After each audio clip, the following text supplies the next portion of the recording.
भारत की स्वदेशी रक्षा तकनीक ने एक और मील का पत्थर पार कर लिया है। हिंदुस्तान एरोनॉटिक्स लिमिटेड एचएएल की नासिक इकाई से तेजस मार्क 1A ने अपनी पहली सफल उड़ान भरकर भारत की रक्षा क्षमता को नई ऊंचाई दी। यह उड़ान रक्षा मंत्री राजनाथ सिंह जी की मौजूदगी में संपन्न हुई, जिन्होंने इसे आत्मनिर्भर भारत के आकाश का उज्ज्वल क्षण बताया। जरूरतों को पूरा करने के लिए अन्य देशों पर हमारा देश निर्भर था और लगभग 65 to 70% डिफेंस इक्विपमेंट इंपोर्ट किए जाते थे। लेकिन आज स्थिति बदल चुकी है। अब भारत 65% मैन्युफैक्चरिंग अपनी ही धरती पर कर रहा है। इस अवसर पर नासिक में एचएएल की तीसरी उत्पादन लाइन का उद्घाटन भी किया गया। अब एचएएल के पास तेजस विमानों के उत्पादन की कुल 3 लाइनें हैं, जिससे सालाना उत्पादन क्षमता में तेज वृद्धि होगी। इसके साथ ही 40 ट्रेनर विमान की एक नई उत्पादन लाइन भी शुरू की गई है। एचएएल के चेयरमैन डॉक्टर डी.के. सुनील ने बताया कि पहला तेजस मार्क 1A पूरी तरह सफल परीक्षणों के बाद अगले कुछ महीनों में भारतीय वायुसेना को सौंपा जाएगा। अभी इसके हथियार और रडार इंटीग्रेशन ट्रायल जारी हैं।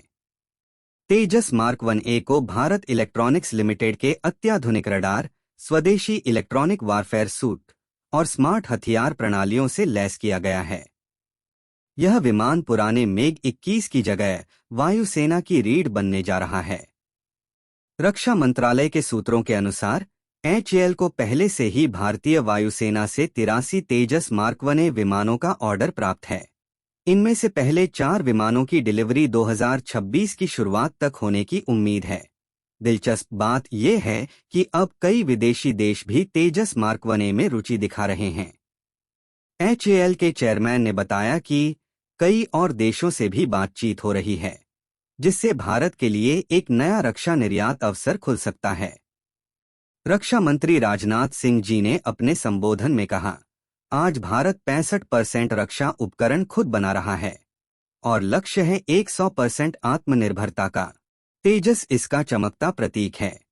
नासिक की रनवे पर जब तेजस ने पहली बार उड़ान भरी तो वायुसेना के अधिकारियों ने वाटर कैनन सलामी देकर उसका स्वागत किया। यह नज़ारा केवल एक तकनीकी सफलता नहीं, बल्कि आत्मनिर्भर भारत की दिशा में एक गर्व का क्षण था। इसी के साथ मैं भूपेंद्र सिंह रावत, टी न्यूज़ से। कम समय में अधिक व सटीक खबरों के लिए सब्सक्राइब करें मेरे इस चैनल टी न्यूज़ को, क्योंकि टी टाइम होता है चाय की चुस्की के साथ केवल खबरों की खबर रखने के लिए। धन्यवाद। जय भारतवर्ष, जय हिंद, प्रणाम।